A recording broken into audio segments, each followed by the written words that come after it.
The ship drifted in the endless dark of space. No stars close, no planets near, only silence and the slow echo of broken machines. This ship had once carried thousands of humans, traveling far away from Earth to build a new life among the stars. But now the ship was broken. Its engines were silent, and its people were afraid. The colony ship, named Elysium Hope, had been lost for many years. When the engines failed, the crew tried everything. They sent signals to Earth. They searched for other colonies, but no message came back. Earth was too far, and maybe no one was listening. Inside the ship, food began to run out. People grew weak. Fights started. Some still believed they would be saved. Others said they must leave the ship before everyone died. One day, the captain made the choice. The scanners had found a planet nearby. It was not on any star maps. No one knew what lived there. But the air seemed safe. The water seemed clean. And maybe, just maybe, this could be a new home. The captain gave the order. Prepare to land. We will survive. The descent was violent. Fire lit the sky as the old ship entered the strange planet's atmosphere. The metal screamed, alarms rang, and people prayed in silence. When the ship finally crashed into the green valleys below, many were injured, but most survived. For the first time in years, they stepped onto real soil. The world was strange, but beautiful. Giant trees stretched into the sky, their leaves glowing faint blue at night. Rivers ran with clear water that shone under the twin moons. Strange birds with 4 wings flew above the forests, singing sharp metallic cries. The colonists built fires, made shelters from broken ship parts, and began to search for food. The planet was rich, but also dangerous. Strange animals with armored skin hunted in the dark. Poisonous plants waited for careless hands. Every night, the survivors felt they were being watched. Still, hope returned. For the first time since losing Earth, children laughed again. They drank fresh water, ate fruit, and felt the warmth of the sun. Slowly, the colony grew stronger, but the silence of space was not gone. The people knew they were not alone. The forests seemed to whisper. The mountains seemed to watch. And at night, lights appeared in the sky, moving too fast, too silent to be stars. One evening, as the colonists gathered around the fire, a child pointed at the trees.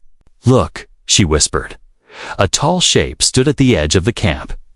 It was not human. Its body was long and thin, covered in pale silver skin that shimmered under the moons. Its eyes glowed faintly, watching the humans with calm, steady light.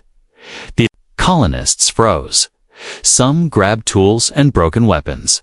Others whispered prayers. The captain stood slowly, raising his hands to show peace. The figure did not move. It only watched. Then, with slow steps, it turned and vanished into the forest. Without a sound, that night, no one slept. Fear filled the camp. One alien had been watching. Were there more? Were they enemies? Or were they something else? The next day, the colonists searched the forest. They found footprints, long and strange, leading deeper into the woods. They followed, but the tracks ended suddenly, as if the creature had disappeared into thin air. Whispers spread in the camp. Some said the alien was a spirit of the planet, warning them to leave. Others said it was a hunter, watching before it attacked. But one boy, the same who had seen the alien first, said softly, "It did not look angry. It looked curious." The captain ordered guards at night. Fires were made larger.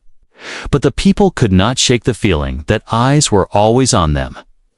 Days passed. The colonists worked hard to survive. They hunted, farmed, and repaired what little technology still functioned, but the feeling of being watched never left. Every shadow seemed alive. Every sound in the forest made hearts beat faster. Then, one night, it returned. The silver figure stepped again into the edge of the firelight. This time, it did not vanish. It stood silently, its glowing eyes scanning the humans. Slowly, it raised one long hand and pointed not at the people, but at the sky. The colonists looked up. Far above, in the darkness of space, new lights were moving. Ships, many ships. And they were not human. The silver figure lowered its hand, gave one last long look, and slipped back into the forest. The humans stood in silence, fear rising in every chest. They had escaped death in space. They had survived a crash. They had built fire, water, food, and hope. But now they understood. They were not alone. This planet was not empty, and something far greater was coming. The campfire burned low, throwing weak light across the colony. The people sat in silence, thinking of the strange silver figure they had seen. Some whispered it was a god. Others said it was a demon. But no one knew the truth. Morning came with heavy mist.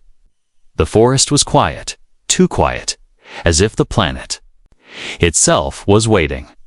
The captain sent scouts to watch the tree line. Others worked to gather food and repair broken shelters. But the fear of the silver being never left their minds. 3 days passed. No alien returned. The colonists almost began to believe it had been a dream, a trick of fear and shadow. But then, one afternoon, a sound came from the forest. Not the cry of a bird or the growl of a beast. It was a low, humming tone, steady and clear, almost like a song. The guards at the edge of the camp raised their weapons. The captain ordered silence. Slowly, out of the mist, the figure appeared again. This time, it did not stay at the edge of the firelight. It stepped forward, into the clearing. The humans could see it more clearly now. Its skin was not metal, but something smooth and shining, like liquid stone. Its eyes glowed faint blue, and its movements were calm, almost graceful. No one spoke. The only sound was the fire and the soft hum coming from the alien. Then, slowly, it touched its chest with one long hand and spoke a single word in a voice that was strange, yet soft. Vieri. The colonist stared. Was this a name, a word for its people, or a greeting? The captain, heart-pounding, touched his own chest and said, "Human." The alien tilted its head. For a moment, there was silence. Then, to everyone's shock, the alien repeated, in broken, slow voice, "Who, man?" Gasps spread through the crowd. It could copy their words, could learn. The captain tried again, speaking slowly. "We are human. We come from far." He pointed to the sky. The alien followed his hand, looking up at the stars. Its glowing eyes narrowed, as if it understood. Then it crouched down, drew a circle in the dirt with its long finger, and placed a smaller circle inside it. After that, it pointed at the humans. The people looked at one another. A woman whispered, "Maybe it is saying we are in its world. We are inside their home." The alien watched their reaction, then stood again. With careful movements, it reached into a small pouch on its side. From it, it pulled a fruit strange, glowing faintly, like it held its own light. Slowly, it placed the fruit on the ground between them, then stepped back. The captain looked at the gift. He nodded to one of the scouts, who picked up the fruit. The human cut it open carefully. Inside was soft flesh, white and glowing. Against all fear, the scout tasted it. His eyes widened. "It's sweet," he whispered. "Like honey." The alien watched silently, then touched its chest again. "Vieri?" It repeated. The captain nodded, touching his chest. "Human." For the first time since the crash, hope filled the air. Maybe this world was not only dangerous, maybe it had friends. But not all agreed. That night, when the alien had gone back into the forest, arguments broke out. some colonists shouted that trusting aliens was madness. "What if it is a trick?" one man cried. "What if they feed us today and kill us tomorrow?" Others argued the opposite. "We are weak," a mother said. "We have no food, no weapons, no allies. If we do not accept their help, we die." The captain listened in silence. He knew both sides were right. But deep inside, he felt the Viari meant no harm. The next day, the alien returned. This time, it was not alone. Two more stood beside it, shorter, thinner, but with the same glowing eyes. One of them carried more fruit. The other carried a strange tool that looked like a small, crystal staff. The colonists watched as the alien pressed the staff into the ground. Instantly, water flowed up from the soil, clear and pure. Gasps filled the camp. It was technology far beyond human tools. The children were the first to move. Curious and brave, they stepped toward the aliens. One little girl reached out her hand. The tallest Viari bent down slowly and let the child touch its silver skin. The alien made a low hum, soft and gentle, like a lullaby. The camp was silent. In that moment, the fear broke. The Viari were not hunters. They were not demons. They were something else. But peace never lasts long. That night, as the humans slept, the captain sat by the fire, thinking of the day. Suddenly, a shadow moved. At the edge of the forest, at first, he thought it was the Viari again. But then he saw the shape was different, bulkier, rough. Its eyes were red, glowing with anger, not peace. The creature stood for only a moment, then vanished back into the trees. The captain's blood ran cold. The Viari were not the only ones watching. There were others, and not all of them were friendly. The colony grew restless after the captain's sighting. The red-eyed shadow was not like the Viari. It felt heavier, darker, more dangerous. People whispered about it as they worked. Children asked if the new creatures would attack. Mothers held them close and gave no answer. Still, the Viari returned the next morning. 3 of them came, carrying more fruit, more strange tools, and even dried meat. Their glowing eyes were calm, but the captain noticed something different in their movements. They looked to the forest often, as if they too feared what hid in the shadows. The captain tried to speak with them. With gestures and simple words, he pointed to the trees and said, "Danger." He opened his eyes wide, held his hands like claws, and growled to show fear. The tallest Viari nodded slowly. Its glowing eyes dimmed, bent down and drew shapes. In the dirt, first it drew its own tall figure. Then it drew a human. Between them, it drew a line of fire, and on the other side, it drew another figure, rough, with 2 sharp horns. The colonists gasped. The Viari knew about the red-eyed creatures. They were not friends. They were enemies. That night, the humans and Viari sat together near the fire. The Viari did not eat, but they watched, listened, and learned. A child asked one of them for its name. The alien tapped its chest and spoke a soft sound. "Sarai," the girl smiled. "Sarai." The alien tilted its head, as if surprised that a human child spoke its name.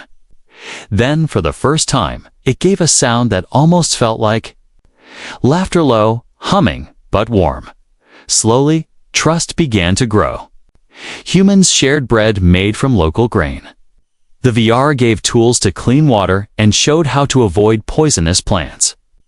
Day by day, the camp became safer, stronger, and more alive. But not everyone welcomed this fragile peace. A group of colonists whispered in the shadows. "We don't know what these aliens want," one man said. "They could betray us at any time. They could be waiting to lead the red-eyed demons here." Another man clenched his fist. "The captain trusts them too much. If we follow him, we'll all be slaves." The seeds of division were growing. The next week, the danger revealed itself. It was late evening. The colonists were preparing food when a scream cut through the camp. A hunter came running from the forest, blood on his arm. "They're here," he shouted. "The horned ones." At once, chaos spread. The red-eyed creatures burst from the trees tall, armored with thick black hides, carrying sharp weapons made of bone and metal. Their voices were deep growls, echoing like thunder. The colonists scrambled for weapons, spears, broken metal, rods, anything they could find. The Vyari moved swiftly, forming a line in front of the humans. Their glowing eyes brightened, and strange energy pulsed from the crystals they carried. The battle was fierce. The horned creatures charged with terrifying speed. The humans fought desperately, striking with fire and sharp steel. The Vyari's crystal staffs shot bursts of light, burning the attackers' armor. For the first time, humans and Vyari stood side by side in war. The fight did not last long, but it left the camp shaken. Several colonists were injured, and one was dead. 3 of the horned creatures lay still, but the rest fled back into the forest, their red eyes vanishing into the night. When silence finally returned, the colonists stared at the Vyari. The aliens had not abandoned them. They had fought with them. The captain stepped forward, breathing hard, and raised his voice. "Tonight, we live because of them. The Vyari are not our enemies. They are our allies." Some cheered. Some stayed silent. But everyone knew the truth. Without the Vyari, the colony would already be ashes. That night, as the fires burned, the captain sat with Sci, the tall Vyari. He pointed at the stars and asked, "Why here? Why us?" Sci looked up, glowing eyes reflecting the moons. Slowly, it drew another picture in the dirt. First, the human ship broken. Then the colony. Then, far above, a larger shape, enormous. Ship, dark and jagged. Sci pointed to the shape, then to the red-eyed creatures. The captain's heart sank. The horned race had a fleet. They were not just hunters on the ground. They had power in space. Sci touched his chest, and then the captain's chest. "Together," he said, in broken human speech. Or, gone. The meaning was clear. Lone, the humans would die. Together, maybe they could survive. The next days were filled with uneasy peace. The Vyari taught humans how to set traps, how to make stronger shelters, and how to hide from the horned ones. In return, humans shared stories of Earth, teaching words, songs, and laughter. Children played with alien tools, while elders whispered warnings of what might come. But the whispers of division did not stop. Some colonists said, "If we mix with aliens, we will stop being human." Others said, "If we refuse them, we will die." It was a fragile alliance, built on fear and hope, and it could break at any moment. Then, one night, the sky changed. Strange. Lights flickered among the stars. Not meteors, not storms. Ships, dozens of them. The horned ones had called reinforcements. The captain stood frozen, staring at the heavens. Around him, humans and Vyari alike lifted their eyes. The fragile alliance would soon be tested, not by hunger, not by fear, but by war. The night sky burned with moving lights. Dozens of ships hovered far above the planet, their shadows cutting across the stars. They were massive, sharp-edged, and glowing with a cruel red light. The people of the colony had never seen such a terrifying sight. The Vyari knew these ships. Well, Sci, their leader, whispered a word that carried fear even in his calm voice. Korak. The colonists repeated the name softly. The Korak, the horned creatures with red eyes, the same ones that had attacked their camp. Now, their entire fleet had arrived. Panic spread through the colony. Mothers pulled children close, Men sharpened their weapons, and whispers filled the night. They will destroy us. We cannot fight ships. We are finished. The captain stood tall, though his heart pounded. We survived space. We survived the crash. We fought on the ground. And we will fight again, but we cannot do it alone. He turned to Sarai, whose glowing eyes met his. The Vyari leader nodded. Slowly. Together, he said, his broken human words heavy with meaning. The fragile alliance had to become something stronger, or everyone would be gone. Preparing for war the next days were filled with urgency. Scouts reported strange movements in the forest. The Korak were building camps not far from the human settlement. They were gathering weapons, armor, and beasts of war, giant scaled creatures that roared like thunder. The colonists worked alongside the Vyari. Humans shared their shipwreck metal, reforging it into blades and armor. The Vyari taught them how to use crystal energy to power traps and small weapons. Children carried water, women sharpened spears, men built walls from fallen trees. But fear lived in every heart. The Korak were stronger, larger, and brutal. At night, their war drums shook the ground. Deep, echoing beats carried across the forest. The sound was a promise. Death was coming. Division grows, not all colonists agreed. With a plan to fight, a group of rebels argued in secret. We cannot win against the Korak. One man hissed. The Vyari only use us. When the war is over, they will control us too. Another man added, better to surrender. The Korak may enslave us, but at least we will live. Fighting means death. The whispers grew louder each day. Some colonists even tried to leave the camp, hoping to offer themselves to the Korak, but none returned. Only screams were heard in the night and in the morning. The forest was silent again. The message was clear. The Korak did not want slaves. They wanted blood. The first strike hit came at dawn. The sky filled with fire as smaller Korak ships descended through the clouds. They crashed into the forest like falling stars, spilling warriors armed with bone spears and jagged blades.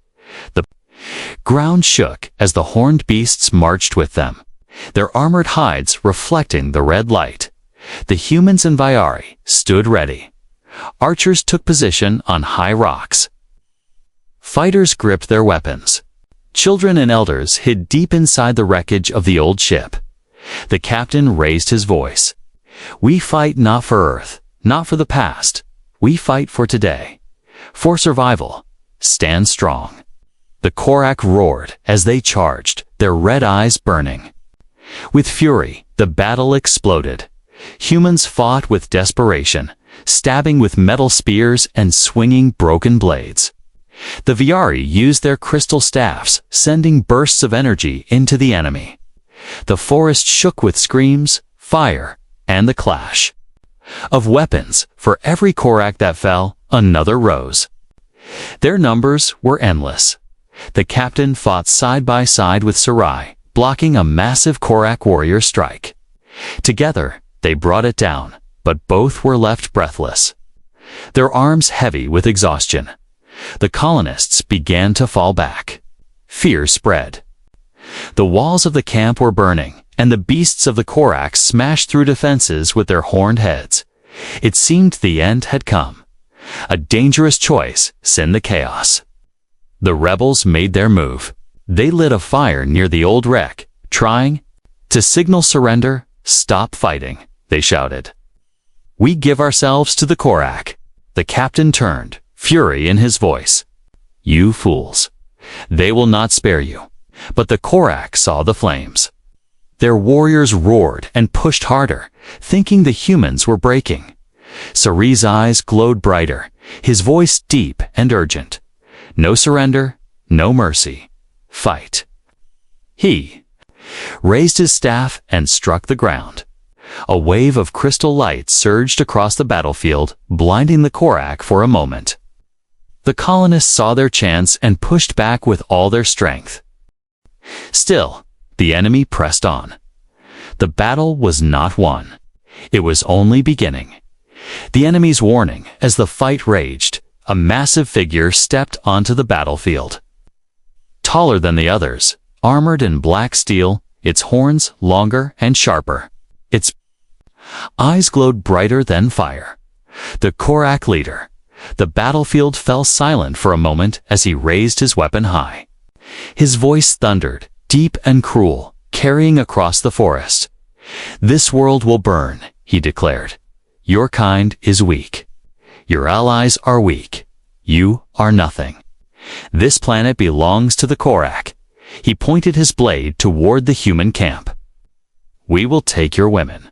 We will take your children. Your blood will feed our beasts.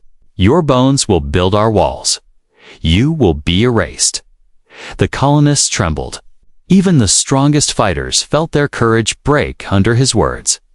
But the captain stood firm, with a voice that shook with rage.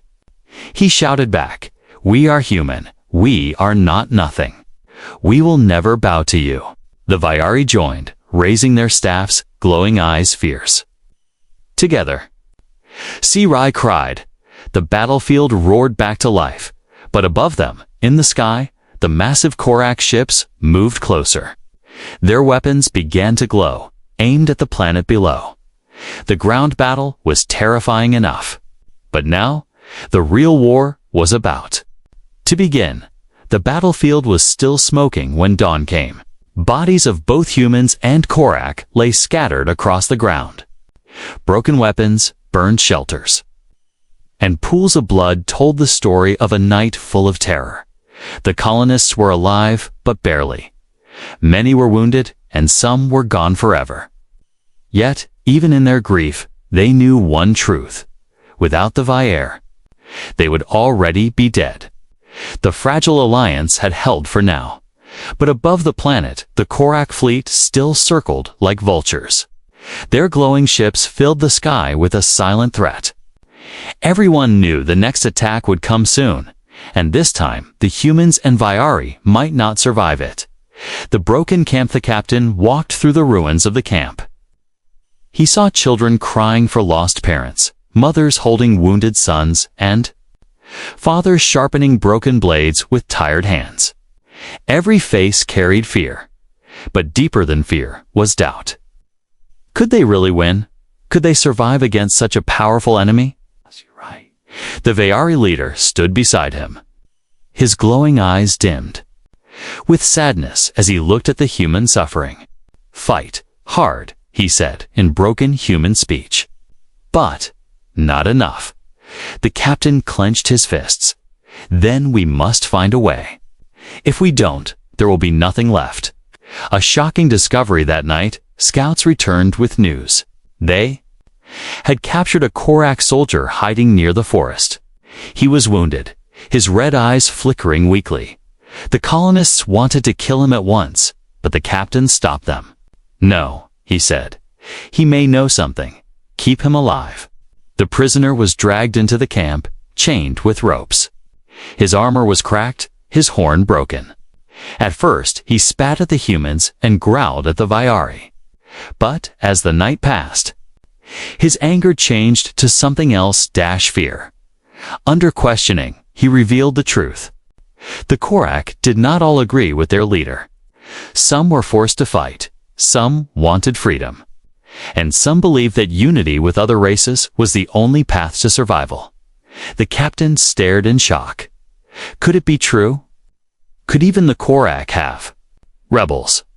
The prisoner's final words were heavy. "Our leader promises glory, but he brings only death. He will not stop until every race is destroyed or enslaved. If you wish to survive, you must stand with us who refuse him."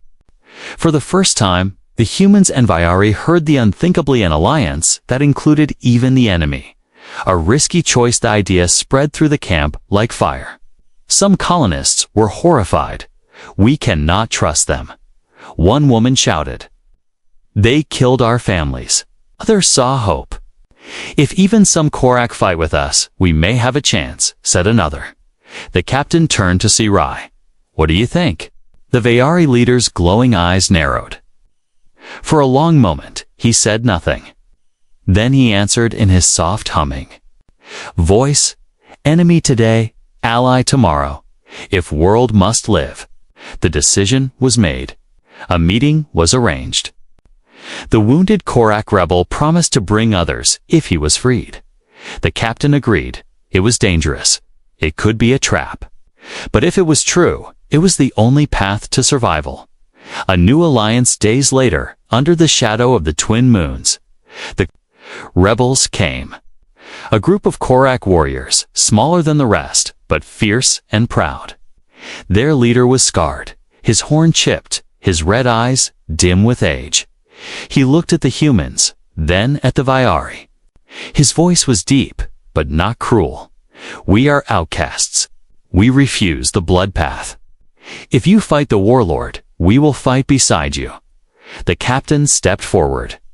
"We do not forget the lives your people have taken. But if you fight for life, not death, then you are welcome." The scarred Korak raised his blade, then slammed it into the ground as a sign of respect. "Then let us fight as one." For the first time, humans, Vayari, and Korak stood together. A strange, fragile, and powerful unity was born. Building. A future the camp changed quickly. Humans shared their metal, the Vayari their crystal technology, and the rebel Korak their brutal strength. Weapons were reforged half human, half alien. Armor was built with crystal and steel. Traps were laid in the forest that used both fire and energy. For the first time, laughter returned. Children played beside Korak cubs. Humans ate fruit given by Vayar. A new society was forming something the galaxy had never seen before. But even in this hope, shadows remained. Not everyone accepted the new alliance. Some humans still hated the Korak. Some Vayari whispered that unity would destroy their culture. Even the rebels themselves carried deep shame. It was not peace. It was survival. The gathering storm one night as the three races worked side by side. The sky above burned brighter. The Korak fleet was moving again. The warlord's massive flagship, darker than night and glowing with blood-red light, descended. Lower into the sky, the ground shook with its power. A message echoed across the planet, in a voice so loud it made the trees tremble. "You dare to unite. You dare to defy the Korak. Then you will all die together. Your children will never see another dawn. I will crush your alliance, and I will make your planet ash." The message ended in silence. The people of the camp looked at one another, fear heavy in their eyes. But then the captain stepped forward, his voice strong. "He thinks unity makes us weak, but he is wrong. It makes us stronger. Alone, we fall. Together, we live." The rebels roared. The Vayari hummed in agreement. The humans raised their weapons. They were ready. The cliffhanger that night, as the fires burned, a sound came from the forest. The scouts rushed back, faces pale. The architects, one whispered. The captain frowned. "Who are they?" Sarai's glowing eyes dimmed with dread. His voice shook for the first time. "Older than us, older than Korak, builders of stars, destroyers of worlds. If they come, all die." And then, above the planet, new ships appeared. Larger, stranger. Their shapes glowed with white fire, nothing like the red fury of the Korak. A new threat had arrived, one far greater than any they had faced before. The night sky was no longer dark. Strange ships filled it, glowing with white fire. They were unlike anything the humans, Vayari, or even the Korak had seen before. Their shapes were smooth and endless, like living stars carved into ships. They moved in silence, but their presence pressed on every heart. Sirai, the Vayari leader, fell to his knees. His glowing eyes dimmed, and for the first time, fear shook. His calm voice, "The architects," he whispered. "The first ones, the builders, the destroyers. The humans stared in confusion. "What are they?" the captain demanded. Sarai's voice trembled, older than stars. They shaped worlds. They ended worlds. And they do not forgive those who change what must not be changed. The architects warning the sky cracked with light as one of the massive ships lowered. A beam of white fire stretched down, touching the ground near the colony. From the beam, stepped figures stall, faceless, glowing like stone carved from light. Their presence was unbearable. Even the fierce Korak rebels bowed their heads in fear. A voice filled the air, not from mouths, but inside every mind. It was deep, endless, and cold. "You do not belong here," it said. "This world is not yours to shape. You have broken the order. You have mixed blood with others. This must not be." The colonists froze. They understood at once. The architects were not just here for the humans. They were here because of the new society, human Vayari, and even Korak living as one. The captain stepped forward, though every part of him shook. "We only want to survive," he said. "We only want to live." The voice thundered. "Survival is not your right. Purity must remain. Hybrids are an abomination. We will erase this mistake." The children cried. The mothers wept. The humans and Vayari stood frozen, powerless under the weight of the architect's judgment. A world divided. The camp broke into argument. Some colonists shouted, "We cannot fight them. They are gods." Others screamed, "If we surrender, maybe they will spare us." Even among the Vayari, fear spread. Some wanted to leave the humans behind, hoping to be forgiven. The rebel Korak growled in anger. "We do not bow to anyone," their scarred leader spat. "Not to warlords and not to gods." The fragile unity that had just been built began to crack under the pressure of the architect's presence. The captain knew this was the moment. If they broke now, all would be lost. He raised his voice. "Listen. These so-called gods are afraid of what we have built. They want to keep us divided. They fear our unity. That is why they came." The people fell silent, his words echoing in the night. Humans, Vayari, Korakwi have all lost something. We have all suffered, but together we are stronger than they believe. If we kneel, we die. If we fight, maybe we live. The words lit a fire in many hearts, but still fear remained. The architect's power, as if to prove their strength, one of the architects lifted its glowing hand. The ground cracked.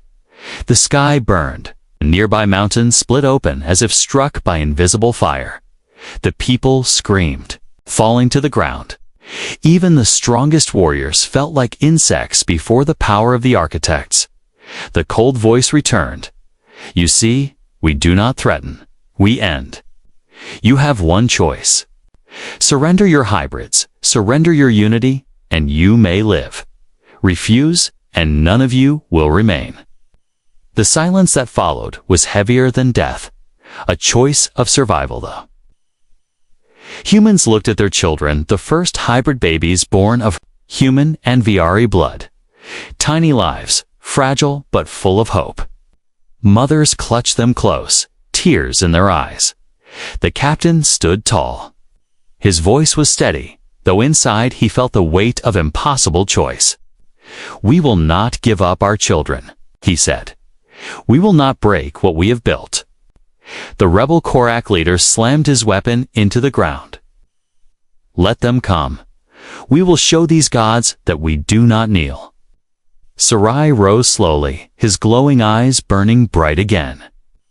"They are not gods," he said softly. "They are tyrants, and tyrants can fall." The crowd roared. For the first time, humans, Vayari, and Korak shouted as one. But high above, the architects' ships began to glow brighter. Their weapons charged with a power greater than any had ever seen, preparing For the final battle, the next days were filled with desperate preparation. Humans reforged weapons. Vayari crafted crystals into shields. Rebel Korak trained day and night, their roars shaking the forest. They built new defenses, new traps, and new strategies. But deep inside, they all knew the truth. They were facing an enemy beyond anything mortal. Still, they chose unity. For the children. For the future, the captain walked through the camp one last time before the final battle. He saw humans working beside Vayari Korak, lifting walls with their great strength. Children laughing despite the fear. For a moment, he felt hope. Then the ground shook. The cliffhanger, the sky opened. The architect's flagship lowered, its light, brighter than the sun. A voice filled the world. You have chosen defiance. Then you will be the first to fall. Beams of white fire struck the ground, tearing through the forest, burning everything in their path. The air screamed with heat and light. The captain raised his weapon. Sci raised his staff. The rebel Korak raised their blades. The final war had begun. The world shook as the architect's white fire rained from the sky. Forests burned. Rivers boiled, and the ground split open. The colony that had struggled for years to survive now faced its final trial. The humans, the Vayari, and the rebel Korak stood together. Weapons ready, hearts trembling but unbroken. For the first time, they were not three divided peoples. They were one. The captain raised his blade. Sci lifted his glowing staff. The scarred Korak leader slammed his axe into the ground. Together, they roared. The battle of survival. Architects descended like gods of light. Their faceless forms towered above the battlefield, their voices echoing inside every mind. You are insects. You defy the order of the stars. You will be erased. But the alliance did not bow. Humans hurled fire-tipped spears. Vayari unleashed crystal energy, burning bright against the darkness. Korak warriors charged with brutal strength, roaring with defiance. The ground became a storm of fire and light. The architect's weapons tore through defenses, crushing walls, shattering traps. Every strike shook the earth, but still the united races fought back. For every warrior that fell, another rose. For every scream, a new roar answered. The architects were powerful, but unity gave the colonists something greater: courage. The turning point in the heart of battle. A human child stood clutching a hybrid baby. White fire rained down toward them. The captain saw it too. Late, he could not reach them, but Sci did. The Vayari leader raised his staff, glowing brighter than ever before. A barrier of crystal energy formed, shielding the children. The fire struck, but the barrier held. The humans gasped. The Korak growled in awe. Sci's voice rang out, stronger than ever. Not gods, not masters, only tyrants. And we do not kneel. The alliance roared with renewed fury, pushing forward against the unstoppable. The sacrifice, but even courage, could not match the architect's endless power. Their ships above charged for a final strike, one that would destroy the entire valley. The scarred Korak leader knew what must be done. He turned to the captain and Sci. Hold the ground, he said. I will take the skies. Before anyone could stop him, he led his warriors into the forest where an old human engine still lay hidden from the wreck of the ship. They had rebuilt it into a weapon of fire. With a roar, the Korak launched the engine into the sky. The blast struck one of the architect's ships, tearing it apart in a ball of flame. The rebels cheered, but their leader was gone with the fire. His sacrifice became the turning point. The architects hesitated for the first time. They were not invincible. The final stand, the humans pressed harder. The Vayari unleashed their brightest energy, and the rebels fought with fury, born of grief. Slowly, the battlefield turned. But the architects still towered, their voices filled with rage. You cannot kill us. We are eternal. We are the first. We are the order. The captain, covered in blood and dirt, lifted his blade toward them. You may be the first, he shouted, but we are the future. In that moment, something happened no one expected. The hybrids, children of human and Vyari, some with Korak strength, began to glow. Their small bodies shone with a light brighter than the architects themselves. Their cries turned into a hum, a harmony that echoed across the battlefield. The architects faltered. Now, their forms flickered. The children's light spread, weaving through human fire, Vyari crystal, and Korak rage. Unity itself became a weapon. The architects screamed as their forms cracked and shattered. One by one, the giants of light dissolved into dust, carried away by the wind above. Their ships broke apart, fading into the night sky like dying stars. The silence after the battlefield was quiet. For the first time in what felt like eternity, there was no roar, no fire, no screams, only silence. The humans looked at the Vyari. The Vyari looked at the Korak. All three races stood in awe of what they had done, together. They had defeated gods. The captain fell to his knees, exhausted. Sci placed a hand on his shoulder, his glowing eyes soft. Not gods, he said. Family? The rebel Korak raised his weapon and roared into the night. Soon, humans and Vyari joined the cry, their voices carrying into the stars. The legacy days turned into weeks. The colony was rebuilt, stronger than before. Homes were raised not just by human hands, but by Vyar crystals and Korak strength. Children of all races played together. Some had human eyes, some had glowing Vyari skin, some had the horns of Korak. They laughed as one people. The captain looked upon them and smiled. This is what they feared, he said. This is why the architects came. Not because we were weak, but because we were strong enough to change. Sci stood beside him, silent but proud. The story of the lost colony spread across the stars. No longer were they only human, or only Vyari, or only Korak. They were something new, something greater. A new civilization had been born in the ashes of war, the final hookend somewhere. In the deepest corners of the galaxy, others watched. Other races.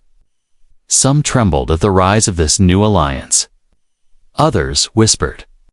Of hope, the galaxy had changed forever. A colony once lost in space to become the seed of a new future.